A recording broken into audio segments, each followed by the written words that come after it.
Welcome, everybody, to another episode of Mental Health Mondays. And today we are going to be tackling a subject that is not easy and definitely seems to be on the rise, actually, in this country, unfortunately.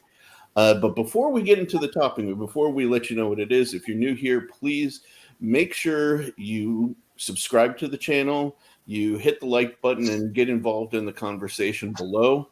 Hate to always ask for the YouTube stuff, but unfortunately, it's necessary. So, today's subject is going to be divorce, and in particular, dealing with divorce when children are involved.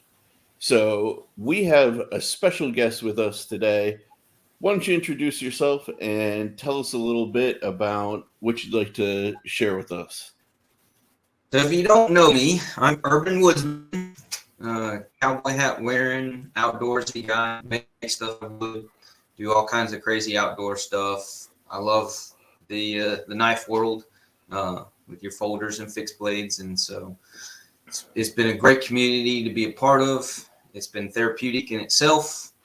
It's always a joy to meet new people, and so. Today's topic with going through a divorce and dealing with a divorce with young children and the challenges that possesses. I'm going to share my story and what I went through, and it's got a few twists and turns to it that might be a little more unique and different from what others experience. So here it goes. Here's my story. I had my first marriage was a failed marriage. I absolutely hated becoming part of that statistic. It's a growing statistic, as Sharif said.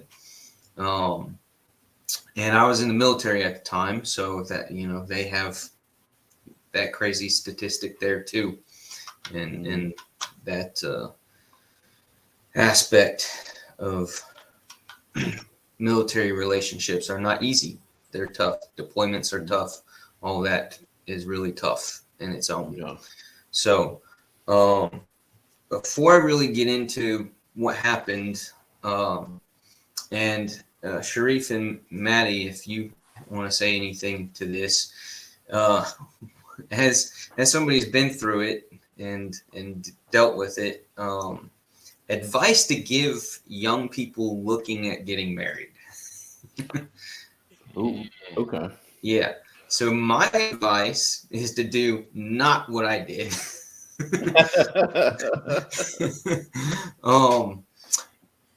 I would say live with them for a minimum of 6 months and then talk to a therapist. Get a therapist and talk to a therapist about how this new relationship is changing you.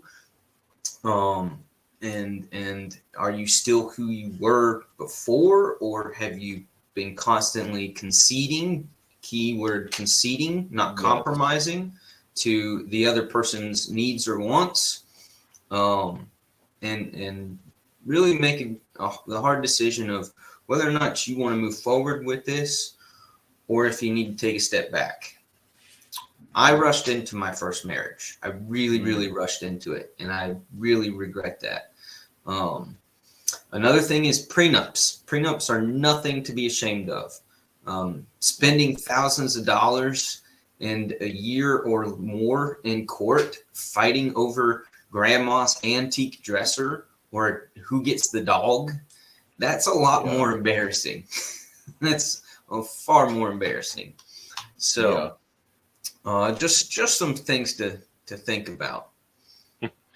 I will counteract, however, with me and Katie. We rushed into it, and we're going on 17 years. Wow. So she just cheered that I got it right. So, I mean, there can be a place for it, but I get what you're saying. You need to really know the person and make sure that you're a good fit. Make sure the puzzle pieces. We wouldn't have struggled as much as if we did that. Yeah. No. We've had our struggles, but I get it, though. You got some spot on advice there. Yeah. And as the resident single guy who's never been married, One of the things that I see is a big issue, especially amongst my friends who've gotten divorced. You guys have both said the respective advices I personally would have given. The thing that I will add to it is people's mentality has changed, and they don't believe in the commitment aspect anymore. Ever since the like 80s and 90s, when divorce kind of became in vogue, everybody goes into the relationship feeling and thinking like they have an eject button, rather than making the commitment to say, okay, I'm going to stick with this person till the day I die. So Yeah. I need to work out and deal with the problems, like oftentimes, like head on, like, oh, Right. if it gets too hard or if I'm unhappy, ejectocito, Yeah. Yep. And- And they make it Right. easy. You drive down the road and you see like divorce, $200. right, right. They don't tell you about all the pain that comes with for $200. No, but people see it as an easy way out, almost like you're just dating. I'll just Yes. break up with this guy, but we just got to break up with the lawyer. Right, People right. aren't willing to work through it. No. So anyway, Jason, what do you got? So, for roughly about 4 years and 9 months, my first wife and I worked together before I filed for divorce. And our struggle started probably about a month after we had gone to the courthouse to get married out in San Diego, California. Yeah. Maybe a month. The moment we told her parents that we were getting married, which we told them like maybe a day before, not a good idea. Her dad threatened to call the police and report her car as stolen unless I paid him $2,000 for the car. Whoa. Yeah. That's how Red flag. upset he was and against the marriage he was. He basically tried to extort you? Yep. Wow. Okay. Right? So, yeah, huge curveball right off the bat. Yeah. Okay. Not normal. No, certainly not. So, yeah, that was like the first big hurdle and should have been a sign of I made a bad decision. Maybe. But I'm a fighter. I don't like to give up. I like to fix things. So we figured that out, and things went on, and I slowly found myself constantly doing everything she wanted to do, buying just about anything she wanted me to buy for her. She quit her job, quit going to college, devoted all her time to wanting to do her fun things with me. And I kind of was infatuated with that and loved the idea of how much time she wanted to spend with me and all of that. So I let myself get sucked into that. I was really also kind of infatuated with the concept of the married lifestyle. As a military member, the idea of, when I'm done with work for the day, I got somebody to come home to. I've got, somewhere to be. So there's a lot of that feeling of not being lonely and not being in a barracks room with these same four walls type thing. So yeah, lots of little things kind of played into that. But I then realized that I was always going to movies and eating dinner out. And then I was bored out of my mind at these shopping malls, and that's the stuff that she liked to do, which is not who I was. I was the outdoorsy guy. I was I didn't care to go to movie theaters all the time. I didn't care to eat at a restaurant every single night. That was, and I couldn't stand shopping malls.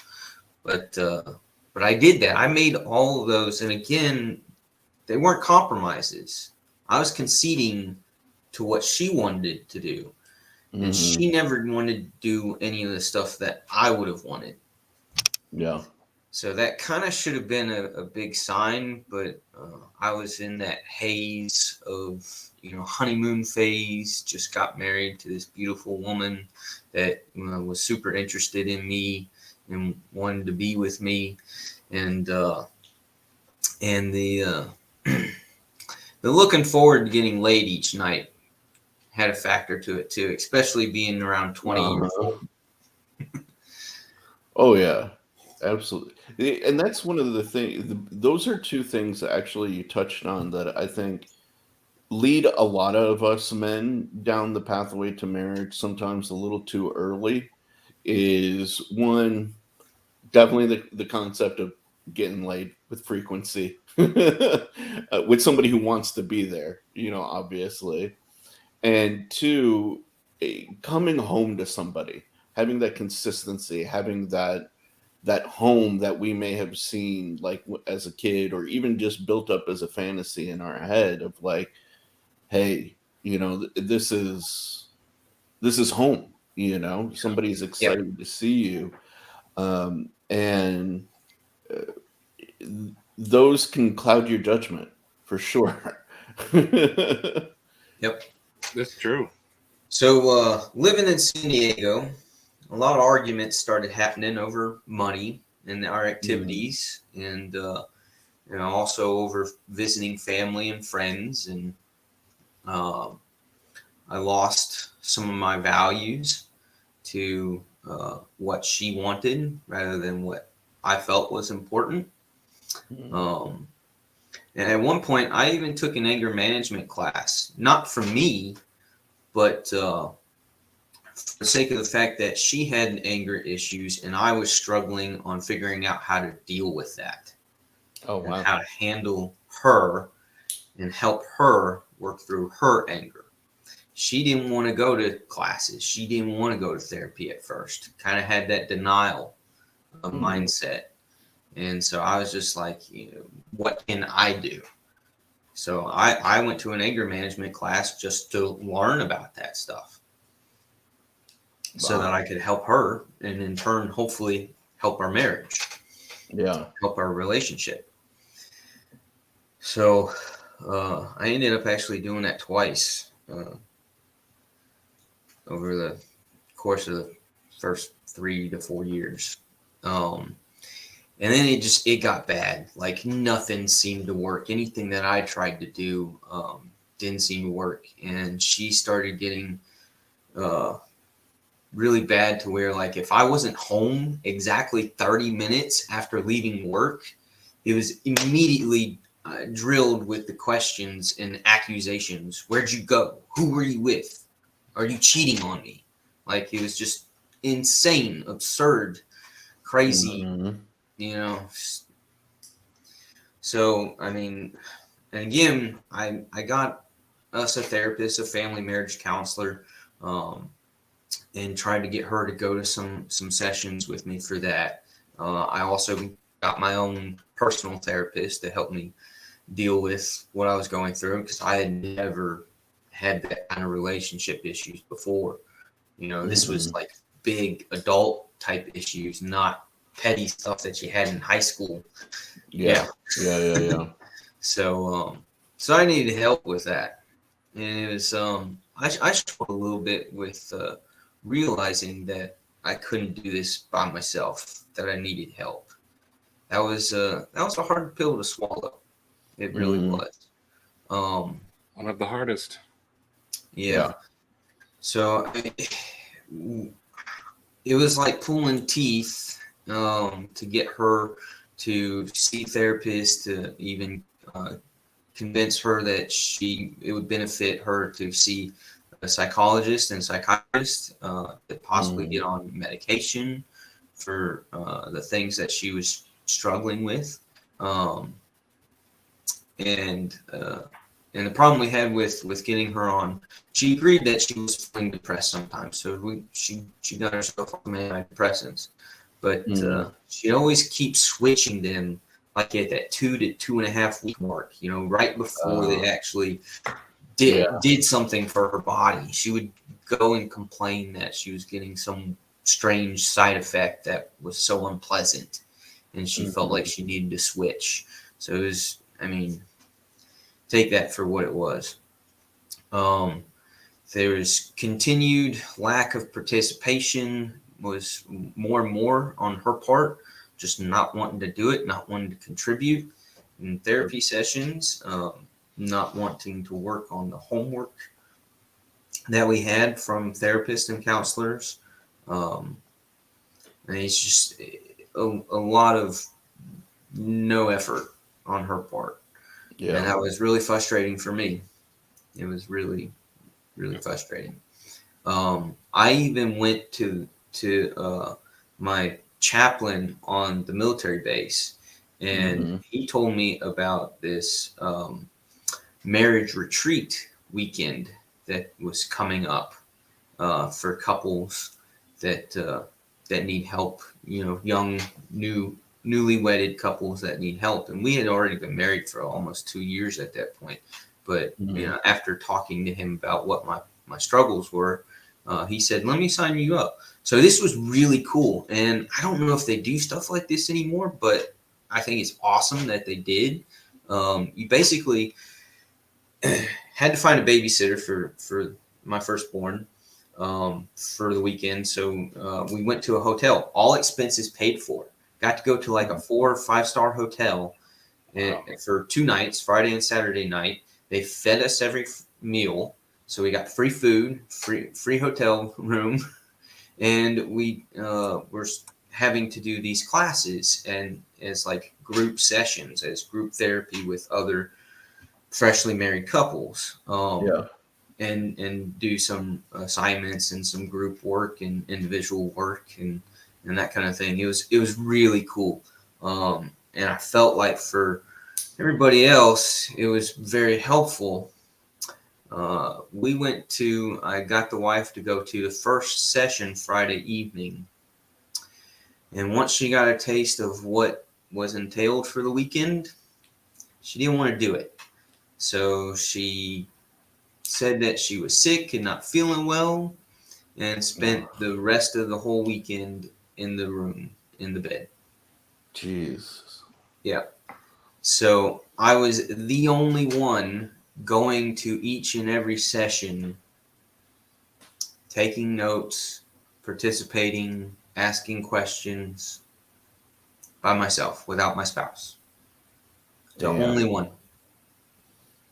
I'm proud of you for sticking through it, though. Right? I felt like I was there, that I should get something out of it. Yeah. I think right? Most of us probably would have just packed it up. Dude. Like you said, I'm a fighter. I don't like to quit. You are. Yeah, if anything, that's what's come through the story so far, is that like you put in the work, my dude. Like you really, like, at every single turn, you put in the effort, you put in the time, like you did all the things you were supposed to be doing, honestly. So that whole weekend was a fail. Later on, I had a friend, a really good friend from high school, middle school, somebody that I grew up with. And he was graduating from college up at Penn State. He's a teacher. He teaches up in the Atlanta area, high school teacher.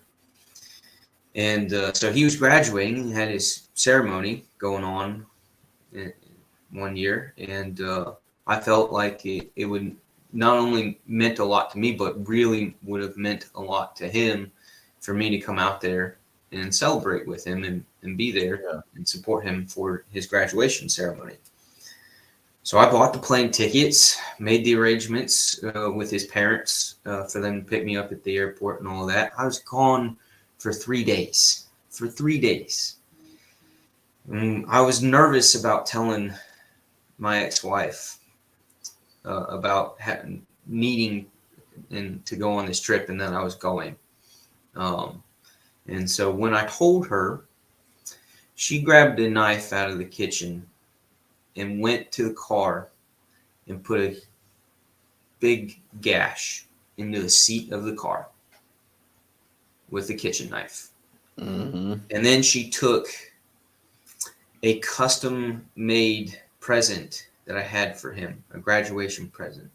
I made him, the wooden plaque signs that teachers have on the front of their Yeah. desk that has their name, Mr. So and so or Mrs. So and so. Yeah. I had one made for him Nice. out of a beautiful piece of wood that I paid money for to get. I had to order it, cut it, sanded it, cleaned it up, and everything, and had somebody do the plaque for it. She destroyed it. Oh. Destroyed the car seat. Destroyed the custom-made gift. Jesus. I still went, and I had to come up with another gift for him on the spot. But yeah, so then I had my car driver's seat had a big gash in it from her retaliation and not wanting me to go. So I mean, like, she was going crazy, right? Going crazy. Yeah, clearly. And I was losing my mind, not figuring out how the heck I'm supposed to deal with this. No, she clearly had some undiagnosed psychiatric issues. Like, Yeah. that is not even remotely close to socially acceptable behavior on any level. You Well, know? she did get diagnosed with bipolar. Yep. I was going to guess that. And she continued. That wasn't the first time she took a kitchen knife and tried to do something. A lot of times it was to cut herself. Yep. And she would do that just to get her way with something. That is actually a classical behavior set of women who are diagnosed with bipolar. I don't know as much about men, but yeah, I've seen it up close and personal on a few occasions. So And I've never dealt with anybody who was like that. I mean, and it slowly became clear that she's kind of a textbook narcissist. Yep. She was always twisting her wrongs as being my fault and ending up shaming me and trying to make me feel bad for things that she had done. And I felt like I was just in a constant mind games battle. Yeah. Yeah. That's brutal. That's absolutely brutal. So it actually drove me to a point where I got myself put on some antidepressants to try to help me with the anxiety and the stress. Yeah. And the weight that I was feeling on my shoulders. It's like you were in battle constantly and with somebody that's supposed to give you love and comfort and peace, but instead you were in a war zone. You were just in an emotional war zone. Yeah. Which So sometimes is more taxing than physical. Yep. Well, the antidepressants proved to be a really, really bad idea. My body did not take them very well. Oh yeah, I know some of the. Yeah, I found myself stuff. Yeah. I ended up actually being taken to the hospital by one of my commanding officers. Oh wow! I got to the point where I couldn't remember having driven to work that morning. Oh geez! And I was sitting in the computer chair at my desk, trying to work on something and just totally spacing out. And when somebody asked me if I was okay, I just broke down and cried. Yeah. And I didn't even know I was crying. Oh wow! And I just could not stop crying. I just sat there with like a blank look on my face, but I was crying. And I didn't know where I was. I didn't know what was going on. I was just crying, just an emotional dump, Yeah. and I couldn't stop. Sounds like a couple of years of baggage coming out all at once. Yeah. Well, I ended up going to the hospital. I was taken to the hospital, and I don't even remember getting to the hospital. My mind was I was just so blacked out from Mm-hmm. the medication and maybe just the buildup of all of it. But yeah. So kind of the next phase, we had a kid, my firstborn. I wanted a family. Uh, you know, that happened kind of when we were in like a short good time, together. Mhm. Like things were kind of mellow, and I felt that maybe we were going to make a turnaround. So, and I felt like I wasn't getting any younger. So we had a kid, and that opened up a whole bunch of other problems.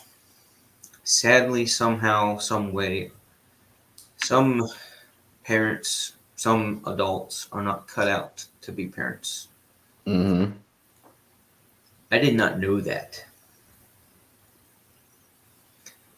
So that was very frightening and overwhelming for me Mm. to have my wife, uh, the mother of my child, struggling to do anything from changing a diaper to feeding, bathing. I literally did from the day he was born, about 90% of the time, I did all the work. And I was constantly worried about her and about my kids while I was at work. Jeez. Like, Holy really, crap, really that's worried. stressful. Did she go through postpartum depression? Supposedly she did, but usually you come out of that, right? Mm-hmm. Sometimes Never came out no. of it. Damn. There were plenty of evenings where I'd come home to a house that was destroyed. Like I'd have to spend an hour just cleaning up the kitchen before I could make dinner. Just like disgusting, dirty pots and pans, half-eaten bowls of cereal and soups and wrappers and empty microwavable food containers just all over the place. Baby bottles with chunky old formula littered all out throughout the house. Trash cans were overflowing. I mean, some days it was really that bad, really, really bad.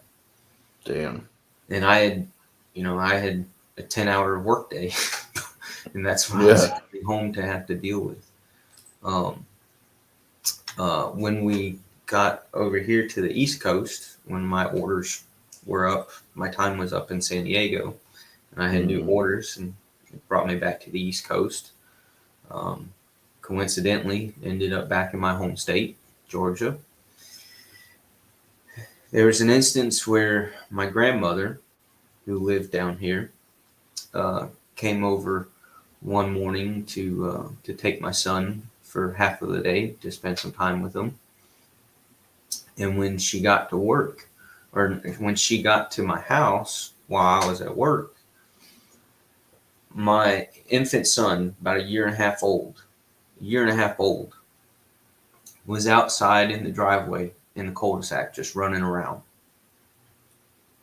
Jesus. He had been in his room with the door closed and had opened up his window and gotten out, punched out the screen and gotten out of the house. Dang. And my ex-wife was still sitting on the couch with her laptop and the TV on. Had no idea that he was out there. Totally oblivious to what was going on. Thank goodness your grandma showed up that day. I was just going to say that, yeah. So we had another kid. Had my daughter. Again, it was kind of just at that time things seemed to be turning around, seemed to be good, and I always had the vision of having 2 kids, having a family of 4. And I love the idea of having one of each, right? Mm-hmm.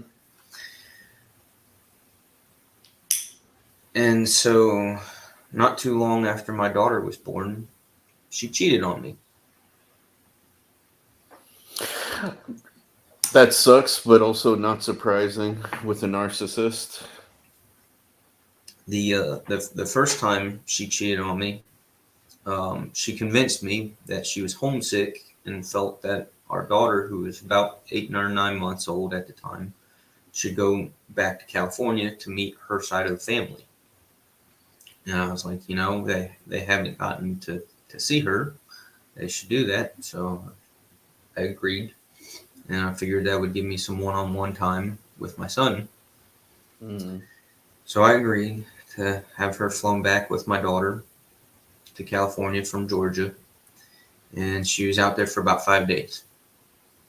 When she returned, she admitted in a therapy session about maybe 2 weeks later that while she was out there, she dropped our daughter off with a friend of hers. And she spent the whole time going to parties and hooked up with a Marine. She never saw any of her family. None of her family got to see my daughter. Whoa. Mm. So I apologized to the therapist for wasting her time, and I excused myself. I went to my car, screamed bloody murder, Mm-hmm. probably pounded my fist at the Yeah. inside of the car a number of times, and then just wept, just sat there and wept. That Yeah. feeling of your heart sinking down through your stomach. Is part of it was a feeling of failure, Mm-hmm. feeling like I had done something wrong. I really wasn't mad at her. I was confused. I didn't understand why she would have done something like that. Yeah. So at that point, I started to sleep on the couch, put some distance between us. Mm-hmm. Was trying to figure out a way to deal with it, not knowing how I'm supposed to deal with that, not knowing anybody, really having anybody to talk to about it. I was afraid to reach out to my family. I Mm-hmm. really shunned myself, put myself into a corner and crawled up, and yeah, I still went through the routines. I still even went to work. Mm-hmm. But people could see there was something off. Yeah. Yeah. People could tell. I was kind of in denial for a little bit myself because I was just so torn. I was so angry. Again, mostly at myself, feeling like it was my fault. Mm. And that was part of having been subjected to her narcissistic behaviors for so long. Yeah. Um, Eventually, I realized that I shouldn't be upset with me, that I should be upset with her. Good on you. Yeah. Um, so about 3 weeks went by between the first time she cheated on me and told me when she Mm-hmm. confessed to it. About 3 weeks later, about 1 o'clock in the morning, she wakes me up from the couch and tells me that she's leaving to go back to California for some time to figure things out.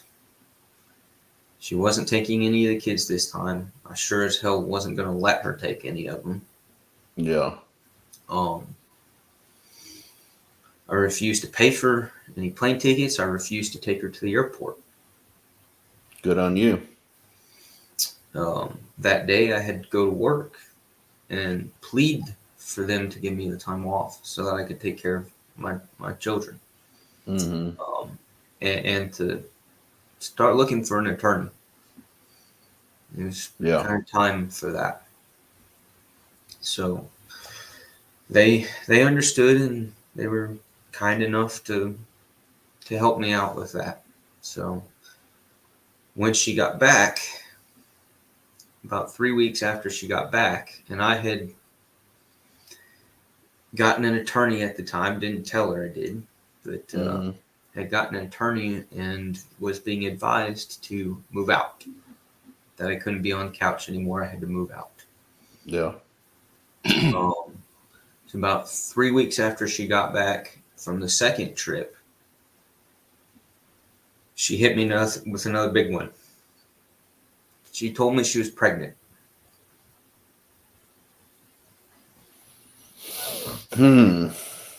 Okay. Not my kid. I was wondering. Yeah. I was Yeah. waiting for it. Yep. I was raised as a Catholic. My family, my upbringing was. I mean, I was a Catholic. I was a Yeah. devout Catholic. I went to Sunday Mass. I went to Sunday school, catechism class. I went to Bible study on Wednesday nights. I went Mm-hmm. through anything and everything that had to do with the religion, my Mm-hmm. faith in Catholicism.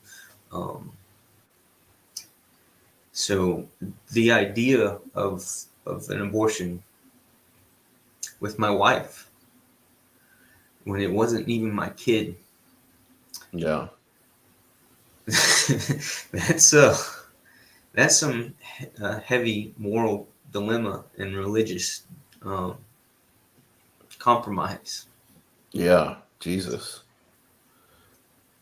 Probably in the worst way. Dude. So yeah, she had the abortion. She went through with it.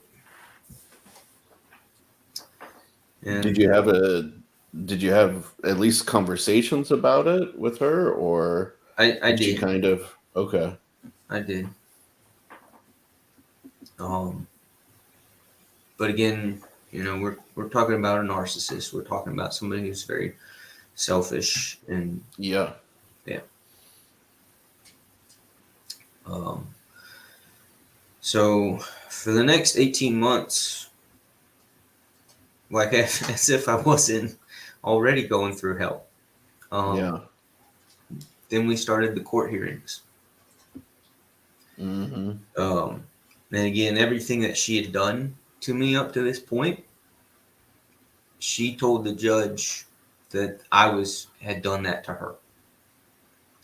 The physical abuse, sexual abuse, emotional abuse. She told the judge I was an alcoholic. Yeah, she tried to throw everything at the judge to try to paint the nastiest picture of me. And I had to prove that I wasn't. And that's not easy to do. No, especially that the courts like to bias towards women in their judgments and their sort of evaluation of divorce proceedings. So, yeah, and we were in court like every 2 to 3 months. It was something else with her. At one point, she changed the locks on the doors to the residence so that I couldn't get in to get my stuff or the kids' things, the things that they needed. This ended up getting her evicted from the residence by the rental agency. She later had an incident where she was staying with a so-called friend's house, and his friend asked her to look after her child while the the friend had to attend to a work emergency, so the child was left with my wife. I had primary custody temporarily through the divorce process of my two kids. So my two kids were with me. Yeah. While my ex-wife was staying at other people's homes.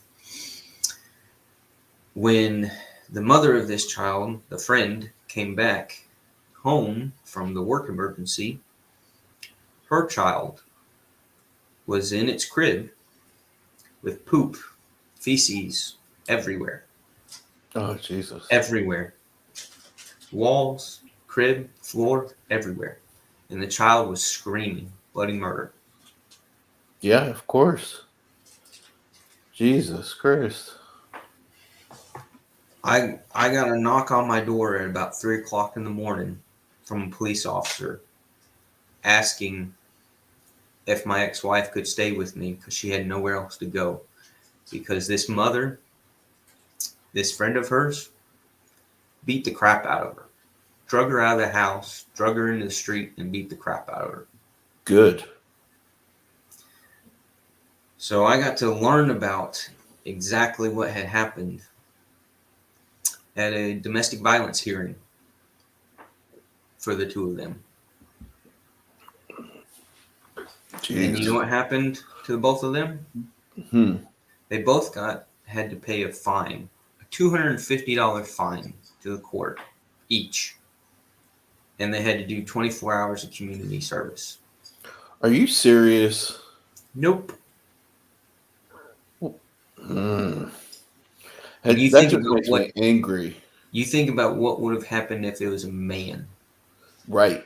Right. Exactly. Exactly. So I told the officer, I said, look, we're going through a really nasty divorce right now. There is absolutely no way that she could stay here. Mm-hmm. Say, I don't know where else she can go, but she absolutely cannot stay here with me. Yeah. Part of me, a very small part of me, had to hold my tongue and not telling the cop to take her back to her friend's house and let her friend finish the job.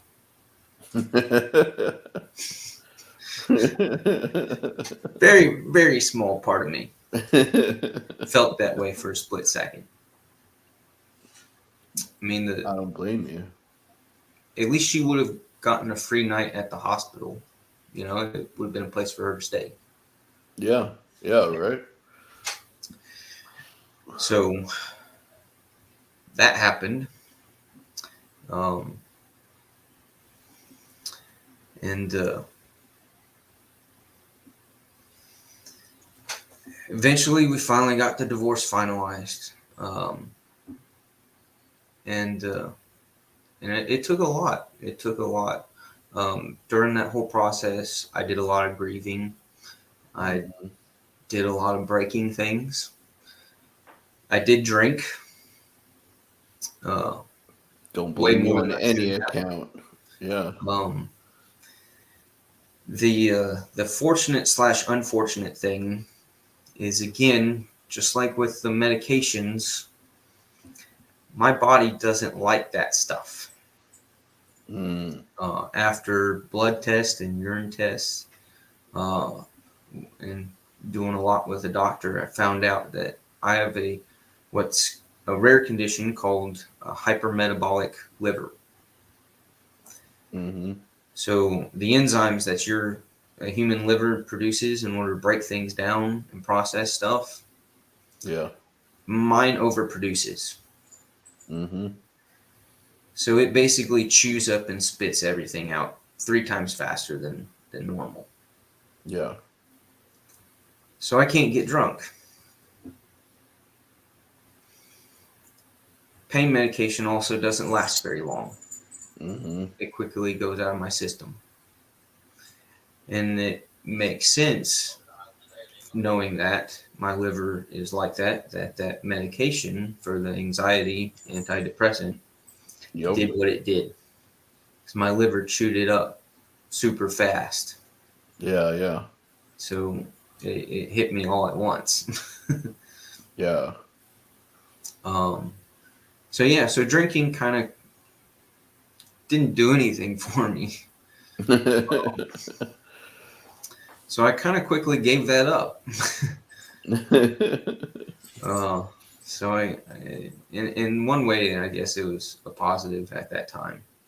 I did a lot of sulking. I had a lot of anger. I had to do a lot of soul searching. Yeah. And this took a number of months. I didn't go and see a therapist. I, felt like I was having nothing but bad luck with therapists. At that point, I had seen so many therapists and gone to so many therapy sessions and learned so much of how to coping mechanisms and, techniques of this and that and another, that I was like, I don't think I could go to another therapy session and get much out of it. You almost throw your hands up and say, I've done everything. Right, exactly. Yeah. Yeah.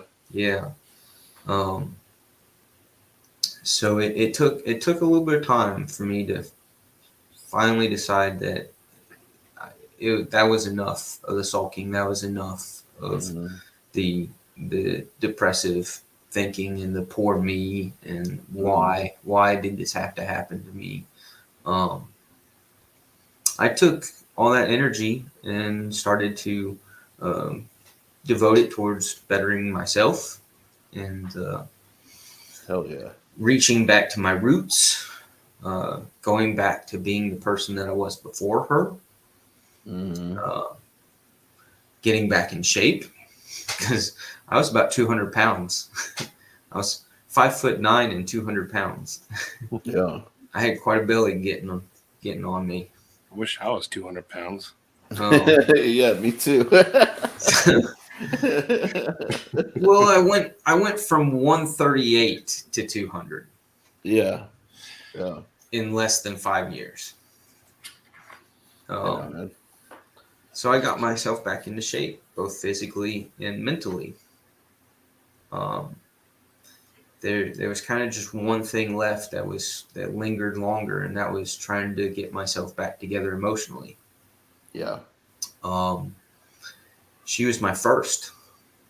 Mm-hmm.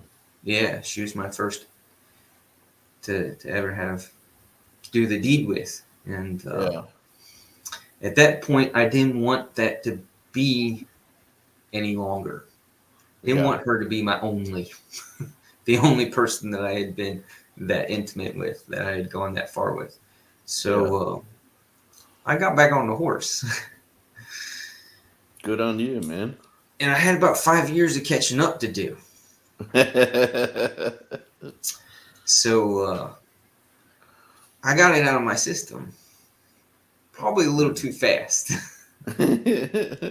I was reaching out to anybody and everybody from my past. I was back in my home state. Atlanta wasn't but a 5-hour drive. I tried out Tinder. Oh, yeah. Yeah. It's a lot of fun, but can also get you in a lot of trouble. I don't even know what my numbers became. That's how bad it was. Hell yeah. It was, hey, man. Yeah, but that's part of the recovery process, right? Like, I guess. I don't know. I found myself not knowing who the hell I was when it came to that. How do you feel about it now? Went a little crazy. Would you do it again? It was very educational. I learned a lot. All right. So yeah, I would have done it again. Go. I would have done it again. Yeah. I did it safe enough. Yeah. And I got tested a few times just to make sure.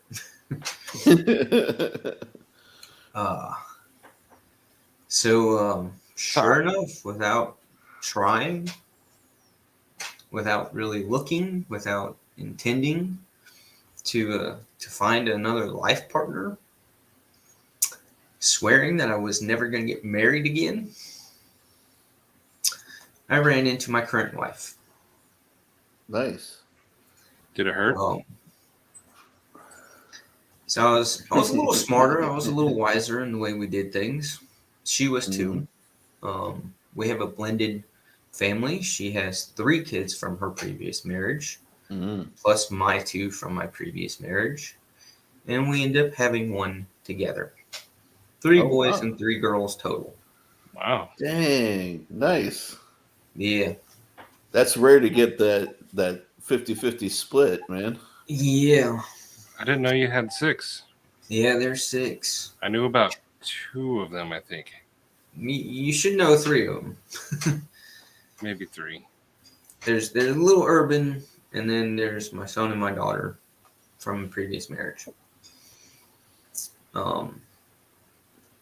So looking back and processing what I went through and how I went through it, a part of me feels like, oh my God, I don't think I could ever do that again. Yeah. I could never survive that again.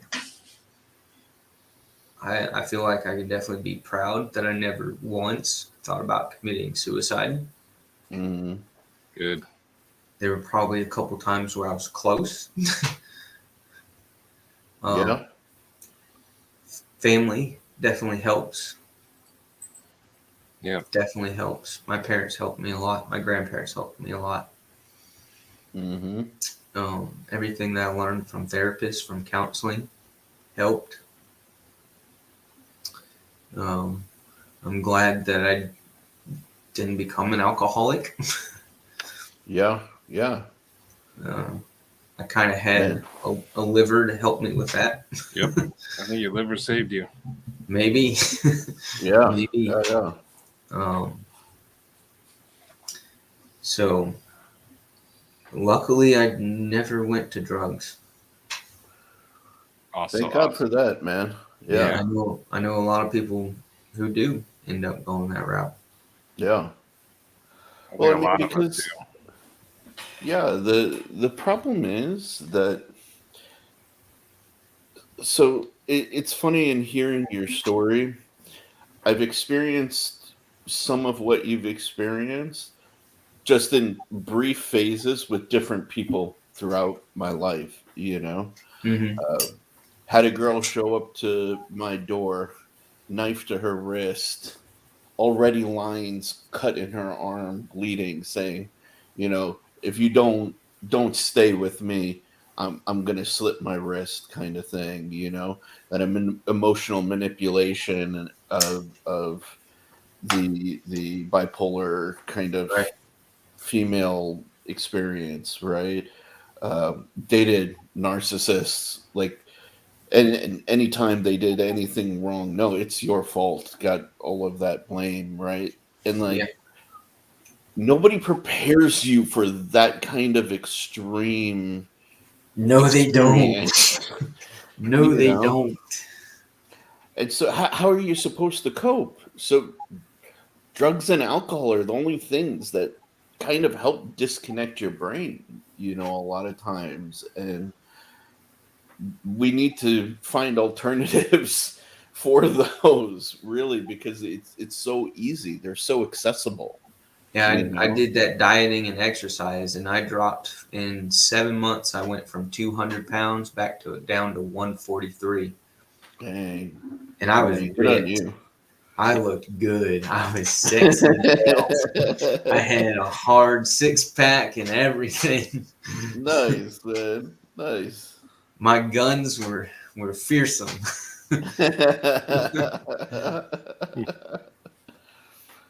And then I let it all slip back away again. Man. But for good reason now. Good reason. Yeah, for much better reasons, yeah. But there's the last little bit I wanted to share was having that first marriage, and as awful as it was, really taught me a lot about relationships and what is good and mostly what is bad. Finding a new partner was kind of became mentally checking off each box of what I didn't want. So it's not what I was looking for, but what I was trying to make sure that I didn't end up with. Just having a greater sense of knowledge of what my value is and how I deserve to be treated. 100%. Yeah, giving up and changing who I am for them really wasn't an option. You know, I wear Western boots and hats. I ride a motorcycle. I camp, hunt, and fish, kayak, sail, mountain bike. I can make just about anything out of wood. Yeah. I can be totally independent and self-sufficient. My hobbies and my children bring me my most joy, and they're part of who I am. And I won't let anything or anyone derail me from that anymore. Yeah. I kind of adapted the whole you join me or you die. You're dead to me. Yeah. This kind of mentality gave me a lot of confidence in knowing what I'm capable of, and just having to make it happen with a little help here and there is nothing to be ashamed of. Nope. An ounce of humility is good to have. Always appreciate those that support you. Give back when you can, in any way that you can. Sometimes for me, and I feel like I've slowly getting better, although I have a lot of work still to go. But I struggle to show appreciation and gratitude for when people show their appreciation and gratitude for what I do for them. Sometimes it's hard for me to reciprocate that. It's the humility. Yeah. Really. Yeah. So a lot of times I know in the past I've definitely come across as being a very arrogant, cocky bastard. and it's a little bit of a struggle to show other people that my heart's in the right place, and I care about you as much as you care about me, and I do. I don't think there's you ever been a doubt about that, though. Really, I don't think anybody's really questioning that, like, that you are appreciative and your heart is in the right place. Well, again, I've had to work on it an awful lot. One of the last real, true, down to earth conversations that I had with my grandfather before he got really ill and then passed away. He made the comment to me, and I'll never forget it. We were having a meal together as a family, and I was with had my kids there with us, and he told me that he is amazed at the level of patience and understanding that I have for my children. That really meant a lot to me. Yeah. And when I think about that, it's kind of hard not to be like, well, duh. Look at what I had to put up with. Like, you know who my ex-wife was? The kind of person she is? What she put me through? What she put my kids through? You've definitely earned that praise. I mean, when a person prays for patience, they don't get patience. They get trials to overcome to get that patience. You've definitely had yours. Well said, Maddie. Well said. Yeah. Urban's had his trials. Oh, there's no question there, homie. Like, dude. And that's only one part of it. You know, while I was going through this divorce process, while I was dealing with this kind of marriage and this kind of a spouse, I got divorced just a couple of months before I also got medically discharged from the military. Oh, dang. So just a handful of months after I was signing off from that income and Mm-hmm. that guaranteed lifestyle, I was also getting divorced. So I didn't have a job. Oh, Did You've had some trials, my friend. yeah. yeah, At the same time, I got divorced, and I had primary custody of these two kids. man. Oh, man. Jesus. Well, I want to ask you a But question. dude, Oh, sorry, Sharif. Go no, ahead. no, no, no, no. You were starting. Go ahead. I was gonna say earlier you said that you didn't have anyone to talk to and you were afraid to reach out, and your coworkers could see it on you. Do you have people to talk to now? Do you have a Um, good system? I've realized that. Well, I mean, it didn't take long. Finally, when I told my parents that I needed help and realized that I had to ask for help, Yeah. um, Mm-hmm. I realized that I could lean on them and they would carry me. Yep. I mean, I knew deep down that they were going to, but it was kind of, you have that bit of pride that Yeah. the um the fact that I was felt like I was always independent and always able to handle myself, always able to do anything and everything I needed to do. Mm-hmm. So to swallow that pride and to reach out, especially family, for whatever reason, it seems like that's the hardest thing for anybody to do when they're down in the dumps, is to reach out to the people who care the most about them. It's because people don't want to feel like they failed, you know, Yep. and that they're less than in the eyes of the people that they hold in high esteem. But that's a fallacy, right? Because the people who really care about you, they're not going to judge you. They're not going to sit there and say, "Oh, you failed." They're not going to like knock you down when you're already down. They Yeah. just Most want to of be them. there to help you. Yeah, the good ones. The good Yeah. ones won't. Well, even the good ones that mean well. Fair, fair. My No, mom well, has a much more tougher love version. it's funny because when you said that, I immediately thought of my uncle too. He would have just, yeah. I get where you're coming from. Yeah, you always have that one family member that loves you to death, but when you fuck up, they're gonna tell you, say, "Hey, look, Uh-huh. you screwed up. It's your fault that you're here." And it's like, okay, thanks for the pep talk. Really appreciate that. But no, they're giving it to you straight so that Yeah, you can rise above that. Just hurts at the time. It just hurt. yeah, Exactly, Maddie. Exactly. yeah, It hurts at the time. My definitely. mom knows how to make it hurt. I have to rely on my mom all the time. She Mhm. is my biggest support, other than like Katie.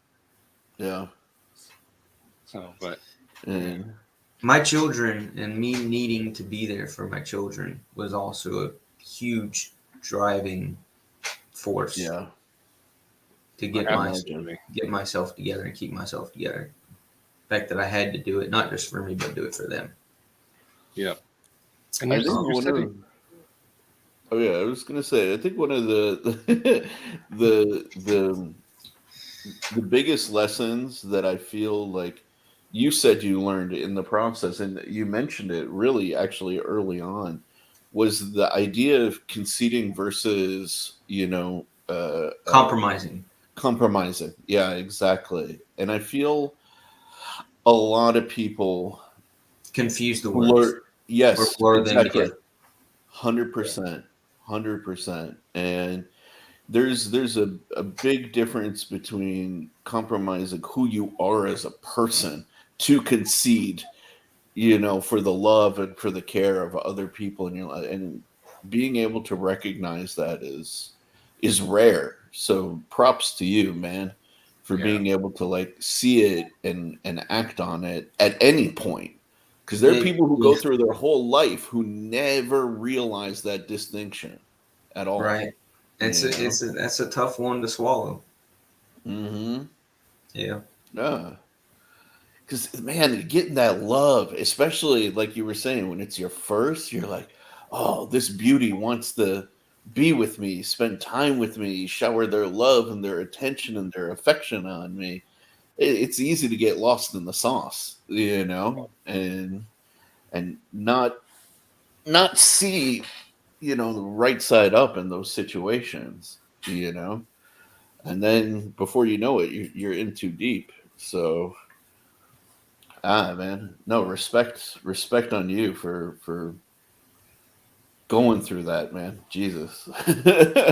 I was thinking for myself, like I told you, I had all of those experiences like individually with like little segments. I couldn't imagine putting that all into one person Oh, and being stuck with that one person for as long as you stuck by them. You And know? that was a 6-year time frame too. Oh, All that happened in 6 years. see, I watched a friend get a nasty divorce, and just from the outside, man, it was rough.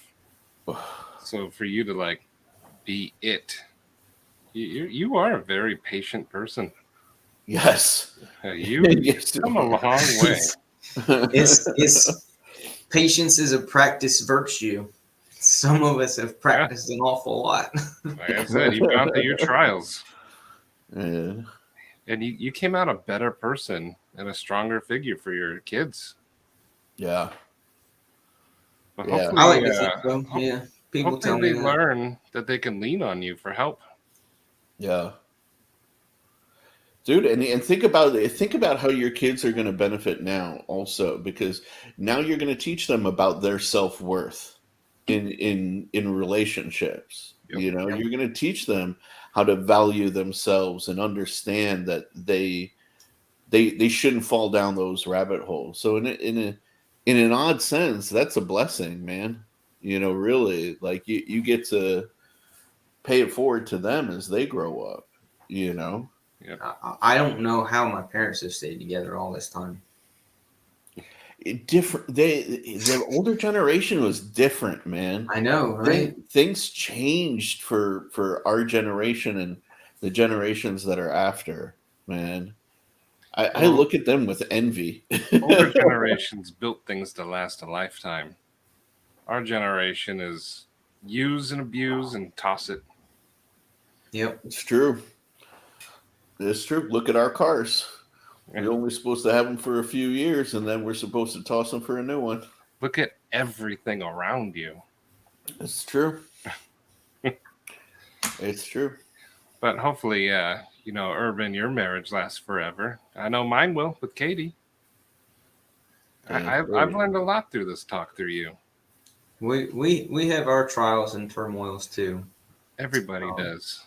She came from a very similar mental and physical abusive marriage. Her first marriage.